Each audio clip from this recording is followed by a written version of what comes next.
Bonjour à toutes et à tous, bienvenue dans Culture Pote. Je suis Mox. Et je suis Stein. Bienvenue dans cet épisode. Quel est le sujet? On ne sait pas. Je ne sais pas. Comme d'habitude, c'est le Comme concept. d'habitude. Si on fait ce running gag à chaque fois, on est foutu. Par contre, faut arrêter. Ouais. Bah écoute, on recommence. On recommence. Non, pas Allez. du tout. Bonjour. Donc- Et ben, faut piocher le sujet du coup. Je crois que c'est moi qui ai pioché le dernier. Il me semble. Du coup, je te laisse piocher celui-là. Très bien, je piocha. Dans l'urne magique. Oh, c'est un petit, c'est probablement moi. Probablement. Ah, remarque, il est plié de fou. Ah, c'est moi. Le jingle de démarrage des consoles. Waouh, mais qu'est-ce que c'est que ce sujet, Maxime? Le sujet qui anime notre enfance. En mode le sujet de l'épisode 2 de la GameCube ou encore la PS1, C'est vrai. la Xbox 360, la Xbox de base. Après, est-ce que t'as des idées de trucs à dire là-dessus? Pas plus de 5 minutes, je pense. Bah, au pire, on peut se faire un petit top de Un nos petit top. jingles préférés. Je te propose. Que je réfléchisse à ce qui est... Moi, je les ai déjà, hein, Mhm. perso. Ok, bah écoute, on se lance top 3 ou top 5? J'ai un top 3 sûr, un top 5 je suis moins sûr. Ok, ça marche. Ok, alors, on se lance. À toi l'honneur ou pas? Si tu veux, parce que je vois que t'es en train d'essayer de galérer avec ton micro. Quel micro? J'ai pas de micro ici. Tu m'as dit top 3, c'est ça? Top 3, allez. Top 3. Alors, en numéro 3, je pense que je mettrais... Ah putain, non, en fait, tu vois, j'ai un top 2, un top 1, mais j'ai pas de top 3, tu vois. C'est bête quand même. Ce bête. Mince alors. Il va C'est falloir- dommage, si, la Game Boy. C'est vrai que j'avais même pas pensé. J'avais même pas pensé Des à la petits Game bruits là. Boy. C'est trop bien. Ouais, trop bien. Est-ce que je fais mon 3-2-1 ou est-ce que je fais mon 3, ton 3? Vas-y, on va faire alterner mon Alterner, 3, ton donc 3, ton top etc. 3 du coup. Ah, mon top 3 ou alors mon... Bah, ton top Ah, 3, le enfin troisième. ton troisième... Ok, il y a un peu de confusion en ce début. Il y a un peu de confusion, mais c'est pas grave, c'est parce que c'est le début, on va commencer à tourner. On se met à peine dans le jus. Mon top 3 serait la Xbox première du nom. Je me rappelle même plus du C'est jingle. une sorte de cuve genre de scientifique où il y a le logo Xbox qui est en train de se former, c'est une sorte de boule de gelée. Je vois l'image. Ouais, non, mais j'ai l'image, c'est le son que j'ai plus. Ouais, et bah je le mettrai au montage, tiens. D'accord, Voilà. bah, bon courage alors. Merci. On a le droit au moins. Je pense. Je mets des musiques de jeux vidéo tout le temps donc. Bon, bah j'espère que ça passe. Du coup, mon top 2, bah, c'est celui de la GameCube. On parlait à l'épisode d'avant, il y a 2 épisodes. Donc j'imagine que ton top 1 sera mon top 2, la PS1. Et ben voilà. Voilà. Ah, remarque qu'il y a la PS2 aussi. Je mettrais peut-être la PS2 en top 3 du coup. Ok, moi la PS2 je trouve que c'est moins bien que la PS1 quand même. C'est quand même moins bien. On parle vraiment comme des enfants. Oui. J'ai vraiment fait une phrase d'enfant là. On est des gosses. C'est abusé. Bah, du coup, on connaît déjà nos top 1 respectifs, j'imagine. Voilà, donc si vous avez suivi, notez-les dans les commentaires. Voilà, bah Je sais pas s'il y a des sinon, commentaires sur Spotify. il n'y a pas de commentaires sur Spotify, mais vu que le podcast sera aussi sur YouTube, Oh là là, on peut le proposer sur YouTube. D'ailleurs, Bah l'épisode... spoiler, bah non, pas vraiment spoiler, puisqu'on sera déjà à l'épisode 4, donc ils seront déjà là. Je dis ça parce que le premier épisode n'est pas encore sorti. Oh là là.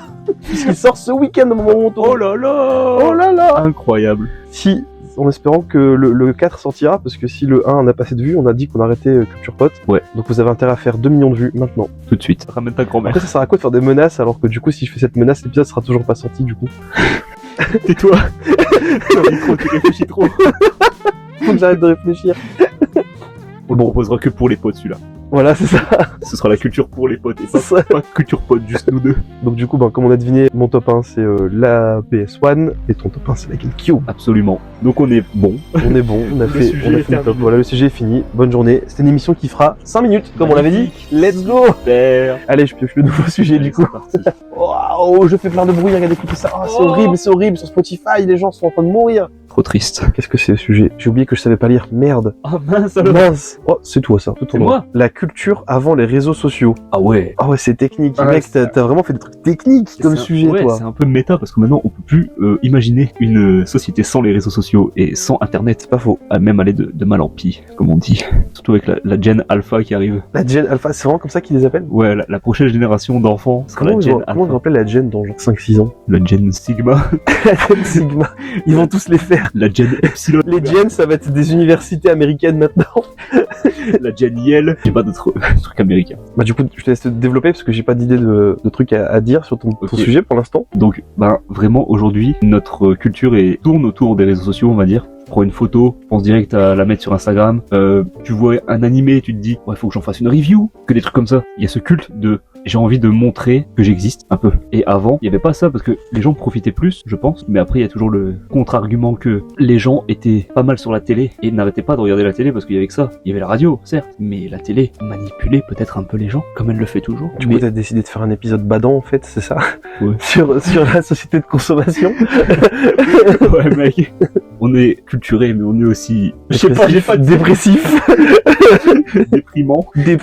Non, je vois l'idée que tu donnes. Je pense que, en vrai, ça se discute, mais comme toujours, parce que c'est quand même cool. Les réseaux sociaux, dans l'utilisation que t'en fais, en fait, c'est toujours pareil, c'est à utiliser avec parcimonie. Il a sorti le mot. Le mot parcimonie a été utilisé. C'est pas du parmesan. Pas du parmesan. De la parcimonie, c'est ce que je mets sur mes pizzas. Ça va être bon. Mais non, je vois ce que tu veux dire, mais en fait, c'est comme toujours, ça dépend de la manière dont tu l'utilises. Tu vois, par exemple, sans les réseaux sociaux, je pense que j'aurais pas la mini popularité que j'ai actuellement, tu vois, par exemple. J'aurais pas pu partager mon bouquin, j'aurais pas pu partager mes travaux. En vrai, ça m'a même permis de décrocher, de rencontrer des gens pour faire d'autres projets avec eux, etc. Tout dépend de comment tu utilises. C'est-à-dire que j'ai un profond dégoût envers les gens qui utilisent les réseaux sociaux comme un espèce d'album photo débile où ils veulent juste flex sur leur vie faussement intéressante. Très violent ce que je viens de dire, c'est vraiment horrible. Ouais, c'est vrai que c'est pas très... Mais j'avoue que moi j'ai beaucoup de mal avec ça. Genre j'ai du mal à me prendre en photo pour m'afficher physiquement. Genre je l'ai fait parce qu'il y a des potes qui m'ont forcé à avoir un Insta privé grâce à mon magnifique célibat. Et du coup ils ont un peu forcé avec ça. Ouais. J'ai mis genre 5 photos, mes tatouages et ça s'est arrêté là parce que genre vraiment c'est un truc que j'arrive pas, je supporte pas ça. Je peux comprendre. Par contre, j'aime bien partager des trucs un peu rigolos, tout ça. Genre, je sais que quand j'ai fait ma première convention en tant qu'exposant, j'ai partagé tout ça pendant la semaine,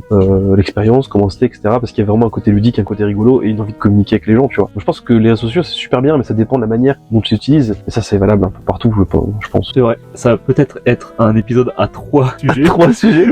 De tous les 3 à 5 minutes. T'as rien d'autre à dire à la podcast. Bah, en vrai, on peut dire des trucs, mais je sais pas si j'ai vraiment envie d'en parler. Bah en vrai, moi ce que je retiendrai en tout cas dans un sujet comme ça, c'est les réseaux sociaux.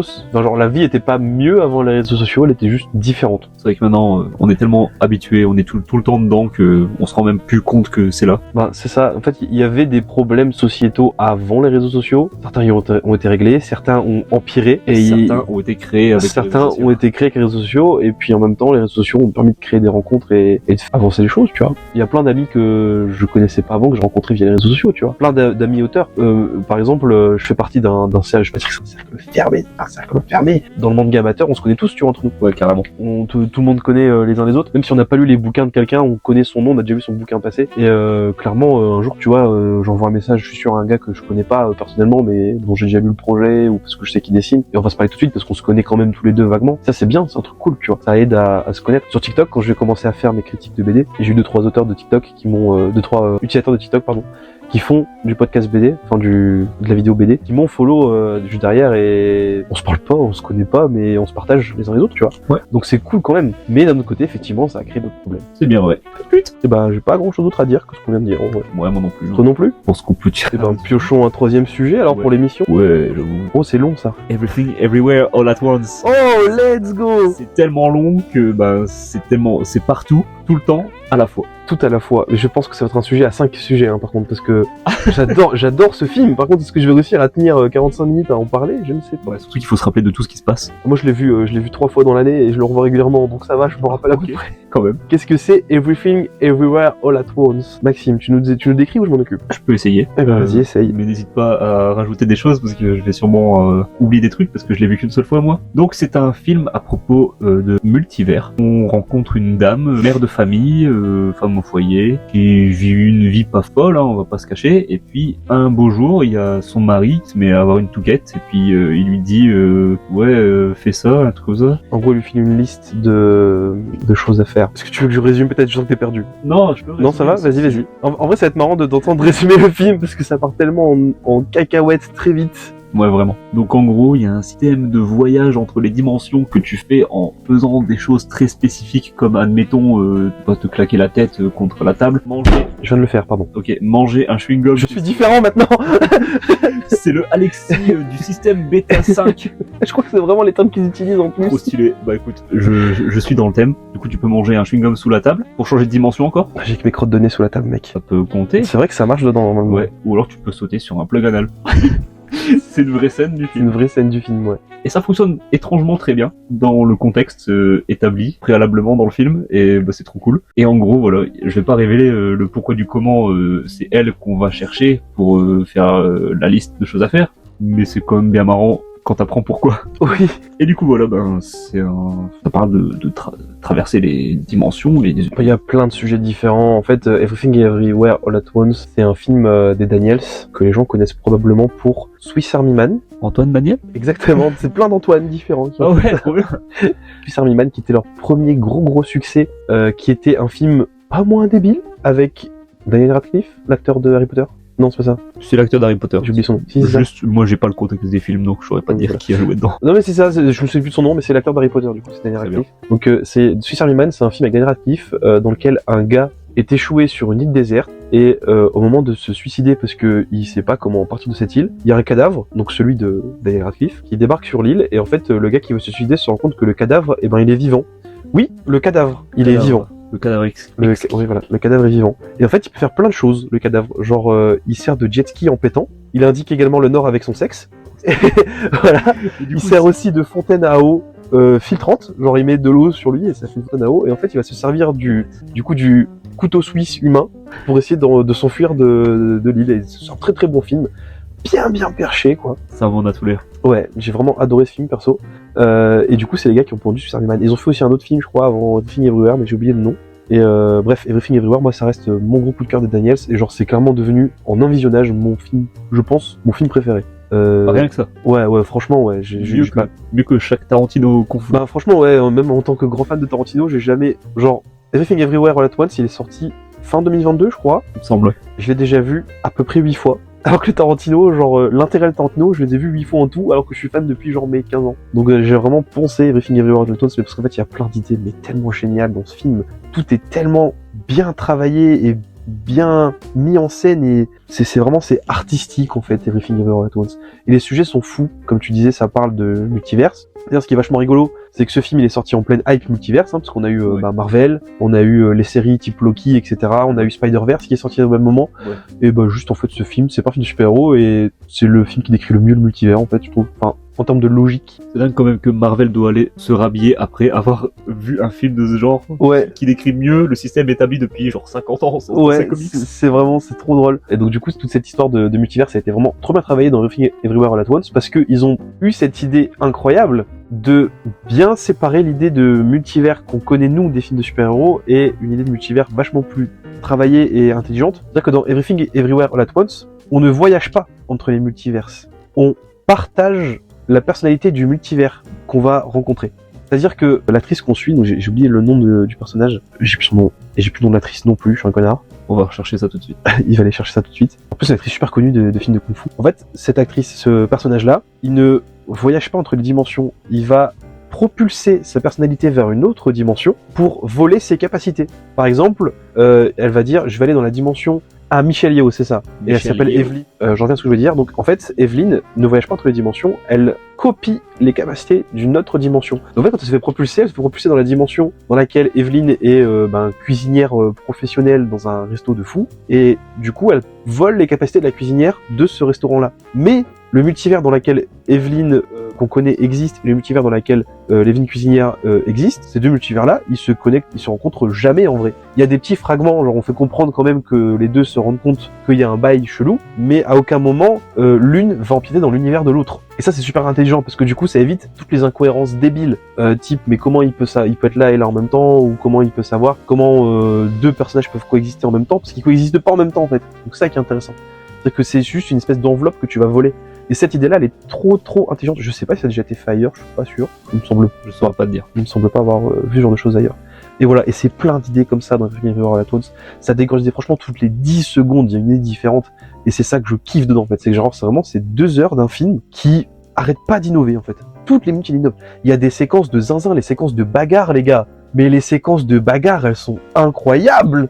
Totalement. Non mais vraiment, elles sont folles. D'une manière. Et je pense à une séquence en particulier où Evelyn se bat contre le gros méchant du film. Je sais plus si c'est soit le combat final, soit un petit peu avant. Et où en fait ils se battent en switchant de dimension. Et à chaque fois, en fait, genre vraiment toutes les frames, à chaque frame, dès qu'elle se tape ou qu'elle se regarde, c'est une dimension différente, avec un costume différent, une ambiance différente. Mais putain, mais le taf que ça a dû prendre pour faire ça, c'est un truc de zinzin. Et notamment j'avais regardé le making of sur DVD où on nous explique qu'il y a un des plans les plus populaires qu'il y a eu avec ce film, C'est un plan où du coup Evelyn se rend compte qu'il y a toutes les dimensions qui existent et on la voit switcher. Je crois que le plan dure 1 minute et toutes les secondes en fait il y a une Evelyn différente qui apparaît. Il y a son visage en gros plan et on voit une Evelyn différente. Et apparemment tous les jours en fait à chaque jour de tournage, avant de tourner n'importe quelle scène, il la maquillait, il prenait en photo, il la démaquillait et il se remettait à tourner. Ça veut dire qu'il perdait une bonne heure je pense d'avant le tournage juste pour faire ce plan qui était même pas prévu à la base. Purée. Ouais, c'est vraiment ça. Ce travail. En plus, la pauvre actrice qui doit être restée là pendant des heures à se faire maquiller. À se faire maquiller. Et après se faire démaquiller juste pour une photo. Oui, non mais c'est fou, c'est terrifiant. Et voilà. Et j'adorais ce truc-là. Les costumes aussi sont dingues dans le film River At Once. J'ai plus tout en mémoire, mais ouais, franchement. En fait, il y a un personnage en particulier, c'est-à-dire que les autres persos. Les saucisses. Quoi ? Les doigts saucisses. Il y a les doigts saucisses qui sont fous, effectivement. Il y a une dimension où les personnages ont des doigts, des saucisses à la place des doigts. Si ça vous donne pas envie de voir le film. Franchement, ouais. Si ça vous donne pas envie de voir le film, franchement, foncez. Il y a une scène de bagarre et des godemichés, c'est fou. Et en fait, il y a un personnage en particulier qui est du coup le gros méchant du film, Jobu Tupaki. J'arrive à bien le dire. Jobu Tupaki. Ce personnage-là voyage entre les dimensions beaucoup plus facilement que Evelyn. Et à chaque fois qu'il apparaît dans une dimension, il a un costume différent. Et à chaque fois, c'est des costumes super excentriques. Et je les trouve magnifiques. Et je crois que ce film, d'ailleurs, il avait eu... il a pas gagné, mais il avait été nominé pour les meilleurs costumes. Et je trouve ça honteux qu'il ait pas gagné en plus. Possible. Je crois que c'était un film tout pourri qui avait gagné. Enfin, pas un film. Le film était très bien. Mais ce que je veux dire, c'est qu'en termes de costume, c'était pas un film de fou, quoi, par rapport à lui. Et si j'ai pas de bêtises, il y avait pas une histoire comme quoi le film avait bidé, mais avec le bouche à oreille, ça avait ravivé un peu la hype. Ouais, c'est ça. En fait, le film à la sortie avait vraiment pas marché du tout. C'est juste des gens qui sont voir le film et qui ont dit, mais réveillez-vous les refs, ce film est légendaire. Et du coup, les gens se sont un peu forcés à aller le regarder et au final, ils ont tous kiffé. Mais il a fait tout pour plaire. Il y a le gamin des Goonies qui joue dedans. Ah ouais. Plus son nom, celui qui faisait des inventions de zinzin. Je sais plus son nom. J'ai jamais. Franchement, moi j'ai des problèmes de souvenirs avec les licences comme ça. Et ben, c'est lui qui joue le mari d'Evelyn dans le film. Et ça a remonté sa carrière. Et apparemment, il disait que maintenant, il avait plein d'offres, d'emplois, de trucs et tout. Et le gars ne pensait plus travailler dans le cinéma. Et il en parlait. Il avait fait son discours. Mais j'ai eu la larme à l'œil quand il en parlait dans le discours aux Oscars. Il a gagné son Oscar et il disait qu'en gros, il voulait plus travailler dans le cinéma, que genre pour lui c'était niqué, qu'il allait plus jamais faire de film. Et en fait, Daniel, ils l'ont appelé, ils lui ont dit si tu veux tourner avec nous. Il a dit oui, et ça a juste propulsé sa carrière. Et le gars est devenu méga famous maintenant. Et cette personne-là, c'est la personne la plus magnifique du monde. Je veux le protect. Je veux protect cette personne, vraiment. Et même son personnage dans le film, de toute façon, c'est le meilleur perso du film. Le mari d'Evelyn, c'est le meilleur perso du film, vraiment. Et c'est trop bien. Et en fait, ce que j'adore aussi dans Everything Everywhere, je vais pas en dire trop non plus parce que j'ai pas envie de spoiler la fin du film, mais c'est un film de bagarre qui se veut non violent. Et c'est ça qui est trop bien en fait. C'est que dans tout le film, ils se battent pour ne pas se battre. Et ça, c'est vraiment incroyable. Et j'aime trop cette idée. C'est comme les moines Shaolin. Ouais, c'est ça exactement. Mais après, le film est très inspiré de films de kung-fu, de karaté, etc. Donc on le voit très très vite de toute manière. Et Michelle Yeoh, c'est une légende du cinéma hongkongais. J'imagine. Je suis pas sûr. Provenant d'Hong Kong. Cinéma de kung-fu, enfin d'arts martiaux. Voilà. C'est le mot que je cherchais. C'est une star du cinéma d'arts martiaux. Et alors par contre, je saurais plus dire donc elle a joué. Je crois qu'elle est dans un film avec Bruce Lee. Ah ouais, quand même. Je suis pas certain de moi du tout. Je suis pas certain de moi du tout. Vraiment, je suis pas sûr du tout. Peut-être à la limite Jackie Chan. Mais avec un acteur très très connu des arts martiaux. Enfin bref, c'est une légende, légende. Moi je la connaissais pas personnellement, j'avoue, mais j'ai su par la suite que c'était une légende des films des arts martiaux. Bref, tout ça pour dire que Everything Everywhere All At Once, il faut absolument aller voir ce film de zinzin, genre vraiment foncer voir cette pépite. Allez le voir, c'est tout ce qu'on a besoin de vous dire. Ouais, franchement, c'est trop bien. C'est beaucoup trop bien. J'ai envie de le revoir du coup. Ouais, mais j'ai leur DVD, viens on le regarde après. Let's go. On fait pas d'autres podcasts. Non, on s'arrête là, on regarde après. Voilà, j'ai pas grand chose d'autre à dire perso sur ce film. On a déjà bien parlé. En vrai, j'ai plein d'autres choses à dire, mais il faudrait qu'on spoil, donc j'ai pas envie de spoiler ce truc de fou. Ou alors on fait une section spoil, mais ça sert à rien. Ouais, je pense qu'on a déjà assez bien vendu le film. Ouais. Faut juste qu'on se le voir, voilà. Est-ce qu'on pioche encore un 4e sujet? Peut-être un petit, et puis comme ça, j'appelle l'épisode. Allez. On parle de tout. On parle de toute la boîte. On parle de absolument tout. On a vidé la boîte. On parle de tout le temps. J'espère que c'est un petit. À chaque moment. J'ai oublié. C'est un sujet à moi, j'ai oublié de. C'est en lien à quoi? T'as envie de le. Si! Non, c'est bon. Ok. Je vais me faire détester. C'est un film de fou en plus. Ok. Chronicles. Est-ce que t'as déjà vu cette dinguerie? Pas du tout. Non. J'avoue que du coup j'ai bugué parce que j'arrive plus à me rappeler si c'était le film ou autre chose dont je voulais parler. Mais c'est bien parce que c'est un petit sujet du coup si tu connais pas. Chronicles, un film de fou, du coup je disais. De quoi ça parle? Tu connais pas du tout? Ou Absolument pas. vraiment, ça ne te parle pas du tout. C'est cool, je vais te faire découvrir ce film. Alors, c'est trop bien. Tant mieux, je peux t'en parler tranquille. Chronicles, je crois que c'est... En vrai, ça a une petite popularité dans le milieu du cinéma aux États-Unis. Je crois que c'est un film à petit budget. C'est du found footage. Donc Ok, c'est ouais, je vois le type Porn Activity, etc. Donc tourné avec Ouais, une Blair caméra à Witch. la main. Le concept de Chronicles, en fait, c'est que je crois qu'ils sont 3 ou 4 gamins qui, un jour, vont trouver une météorite. Une météorite va tomber, genre, ils vont voir la météorite tomber, etc. Ils vont aller voir ce qui se passe.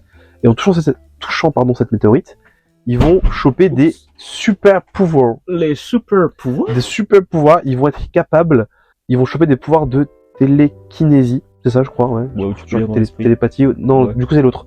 Où tu peux soulever des trucs avec les bras. Ouais, c'est ça, ouais, Si télékinésie. c'est la télékinésie. Donc les 3 vont choper des pouvoirs de télékinésie et ils vont décider de se filmer en utilisant leurs pouvoirs, etc. Voir comment ça marche et tout. Mais Donc documenter en gros leur expérience avec ces pouvoirs. mais attends, Alexis, tu parlerais pas de Stranger Things? Mais mec, possiblement. Réfléchis 2 minutes. Et ce qui est trop bien dans Chronicles en fait, c'est que le personnage qu'on suit, je sais plus si c'est lui qui tient la caméra ou si c'est celui qui se fait filmer pendant qu'on tient la caméra. Enfin bref, il y a un personnage qu'on suit et qui lui en fait va doucement péter un câble. Parce que c'est un gamin en fait qui se faisait la vie l'a pas trop aidé quoi. Okay. Il a des tendances un peu psychopathes et il va décider de péter un star avec ses pouvoirs et c'est vraiment trop bien. Je peux pas trop en dire plus non plus parce que le film tu vois très bien où il va en venir en fait, tu comprends très vite le concept du film. Donc en vrai même si je spoil c'est pas si grave, c'est pas l'intérêt du film mais j'ai pas non plus envie de trop spoiler. Ça se passe en Amérique. Ça se passe aux États-Unis, ouais. Du coup, je pense non. avoir compris la chose. Non, c'est pas avec une école. Ah, ok. C'est pas avec une école, mais c'est vraiment très intéressant. Et en fait, ce que j'aime bien dans Chronicles, c'est qu'ils ont vraiment décidé d'ancrer le super-héros dans le quotidien. Pas de manière un peu à la The Boys, en disant les super-héros, c'est des mecs qui violent et qui tuent et qui se font plaisir et s'en branlent, tous des super-héros. Non, c'est plutôt à la manière de putain, mais imagine si là, d'un coup, on chopait des super-pouvoirs, une bande de potes avec nos expériences, nos histoires, tu vois, c'est des gars, je crois qu'ils ont 18-19 ans dans le film, tu vois.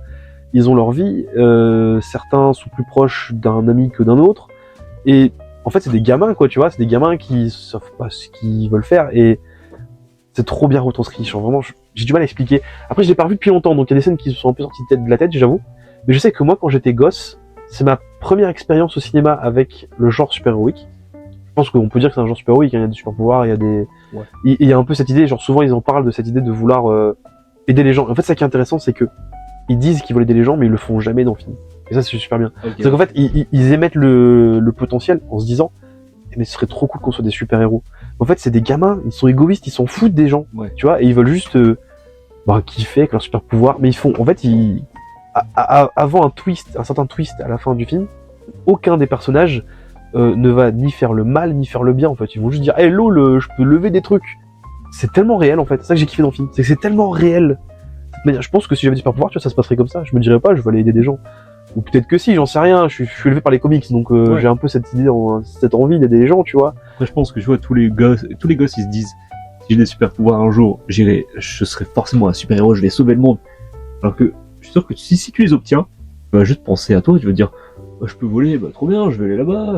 Oui, voilà, c'est ça. Tu vois, il y a un passage que j'aime beaucoup dans ce film où son truc, c'est juste de dire, bah je peux voler, donc je vais aller faire le tour du monde.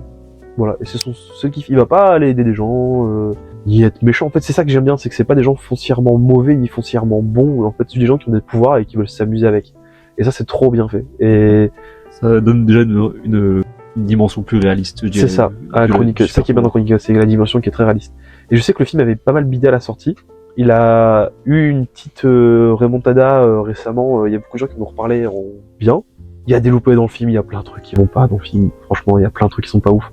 Mais il vaut le coup d'être vu, il est pas long, je crois qu'il dure 1h30, donc ça va, c'est pas non plus un film de 15 heures quoi. C'est vraiment un très très bon film et une très belle entrée dans le film du super-héros. Et clairement, j'ose le dire, ça met une branlée à beaucoup de films Marvel.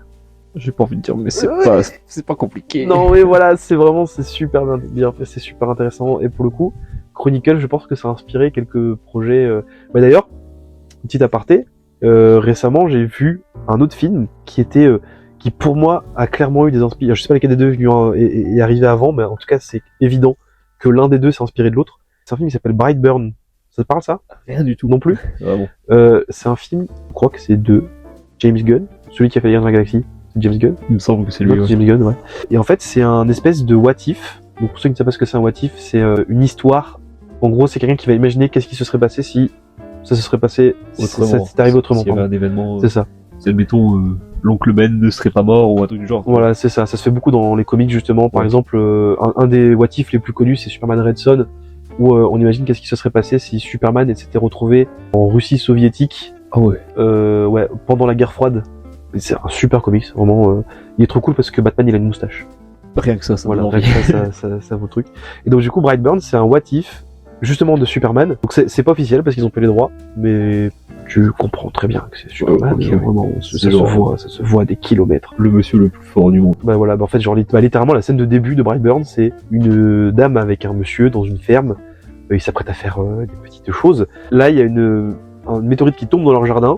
Et en fait, on se rend compte que c'est un vaisseau spatial et qu'il y a un gamin dedans. Ça me rappelle quelque chose. Voilà, exactement. C'est Superman. Et donc, en fait, l'histoire, c'est et si Superman était méchant et si, quand il est né, il n'y a rien qui l'a rendu toxique en soi dans l'histoire, hein, c'est pas genre des darons toxiques ou que ce soit. Bah, c'est juste qu'en fait, c'est un gosse. Donc, si le gosse, il est un peu zinzin, il a pas un environnement de fou, bah, il va péter un câble et il va tuer tout le monde. Et du coup, c'est un film d'horreur avec un super-héros. Et j'aime L'horreur carrément. Ouais, c'est un film d'horreur. Hein. C'est vraiment ciblé horreur. Hein. Il tue des gens. Hein. Ok. En fait, l'idée, c'est vraiment, c'est vraiment que Superman, donc le gamin du coup, parce que on le verra jamais adulte, le gamin Superman, il enchaîne les morts dans le film. Donc en fait, tous les gens qui lui manquent de respect, il les bute. Et il va essayer de cacher ses pouvoirs parce qu'il sait très bien que ce qu'il fait c'est mal du coup. Ouais. Et justement, Brightburn, en fait, il a ce côté un peu Chronicles dans le sens où c'est, imagine si un gamin qui avait des super pouvoirs, ce serait vachement plus réaliste, qu'il soit, qu'il vive de ses instincts plutôt qu'il soit un peu réaliste, etc. Mais j'ai un problème avec Brightburn qui a été réglé dans Chronicles, tu vois.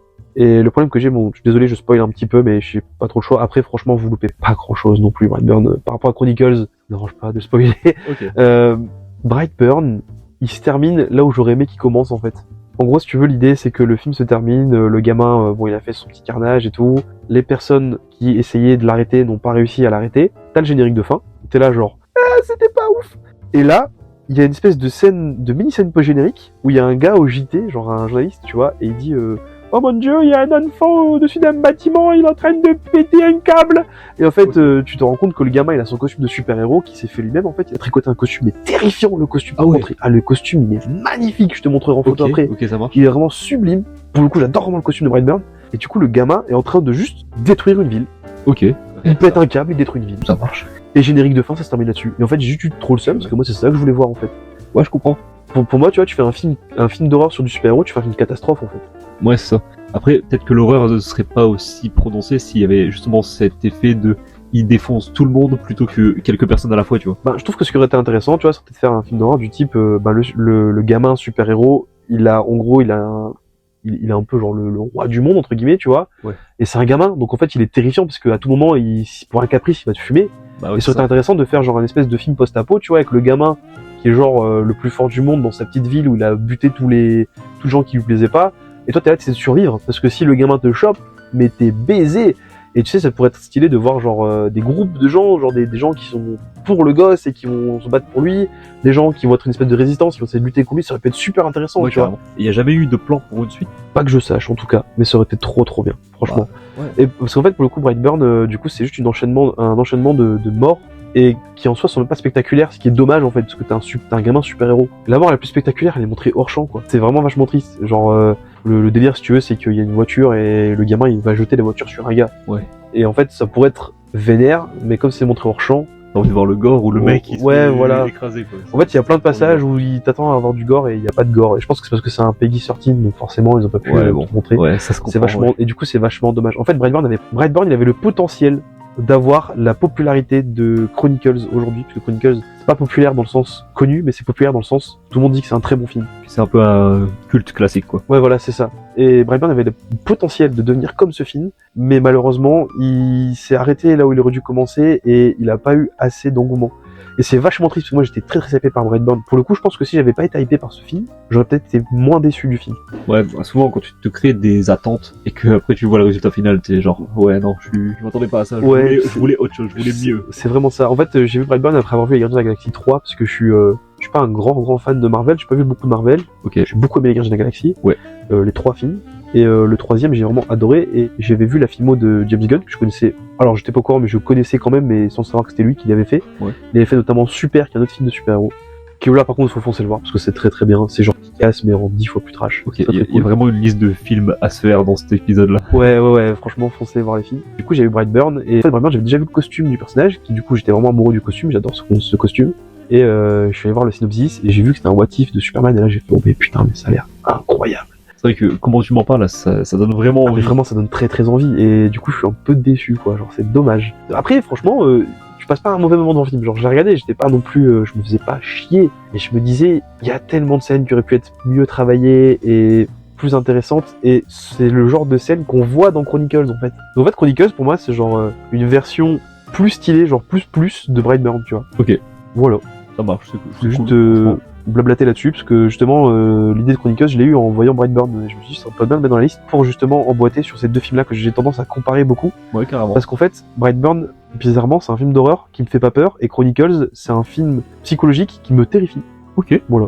Et du coup, c'est assez rigolo, la petite. Faudrait petite faire différence. un amalgame et faire un film qui mélange les deux. Mais clairement. Alors, par contre, si je peux dire, avoir vu Brightburn, ça m'a chauffé pour faire une histoire d'horreur avec du super-héros. Du coup, j'y travaille en ce moment avec Gaël, qui est l'auteur qui a fait Batman Kills, enfin le dessinateur. Vous l'avez entendu ici en On premier. l'a entendu au podcast en premier. Culture Pote annonce Culture du Pote lourd. annonce du lourd, Vraiment du exactement, lourd. Si exactement. vous n'avez pas encore lu Batman Kills, foncez, c'est une folie. Ouais, c'est dispo gratos sur le net. Alors non, bah non du coup. Enfin, ça va l'être. Le problème en fait, c'est que le site sur lequel j'ai publié, là, il est dead. Finito. C'était sur The Nins. The Nins, c'est dead. Non. En tout cas, au moment où je tourne, ça fait 2-3 semaines que ça n'existe plus. Ok. Le site est genre ils ont prévenu personne, c'est en genre Ok, vraiment fermé.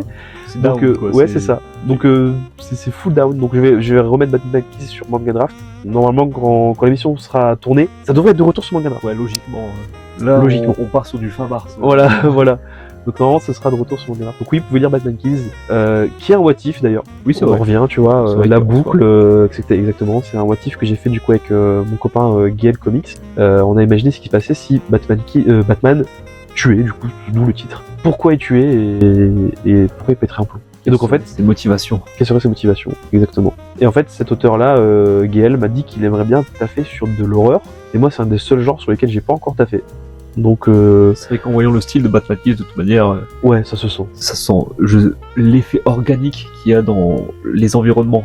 Ouais, mais Limite, des fois, trop fort. j'étais pas. Mais c'est bien lui, dans les cases. l'idée des cellules, Gaël, il a eu des idées de dingue en faisant les cellules, chaque vilain a sa cellule personnalisée. Et ça, c'est lui qui a eu l'idée. Ah ouais. Et c'est Gaël qui a eu cette idée. Elle est vraiment folle, j'aime trop vraiment ce concept. Bref, on va taffer sur probablement un roman graphique cible horreur. Pour l'instant, il se repose un peu parce que Batman Kills, ça a quand même pris 1 an et demi à exister, donc ça a pris un petit moment. Le mec, il a fait tous les dessins, mais Ouais, A à Z. Tout seul, donc Abusé. et sa cover est folle. La cover, c'est un montage photo d'ailleurs. Oui. La cover de Batman Kills, c'est un montage photo. Ok. Très très cool. Bref, on travaille là-dessus. Donc ça sortira un jour, je sais pas encore quand, mais Ça marche. on a des idées, on en parle entre nous, et ça devrait sortir un jour, un espèce de roman graphique d'horreur sur le super-héros. Voilà, Ça marche, c'est bon à savoir. exact. Et on a un bel épisode là, Vas-y, Avec- moi, ça me convient. 1, 2, 3, 4 sujets. 4 sujets Voilà. aussi éclectiques que magnifiques. Exactement. Un épisode finalement qui définit bien l'émission. Bah vraiment. Il nous faut un mot de la fin maintenant, Maxime. J'en ai pas, mon gars. Un mot de la fin. Motocyclette. J'en entends une au loin, du coup ce sera Motocyclette. Parfait. Ciboulette. Ciboulette.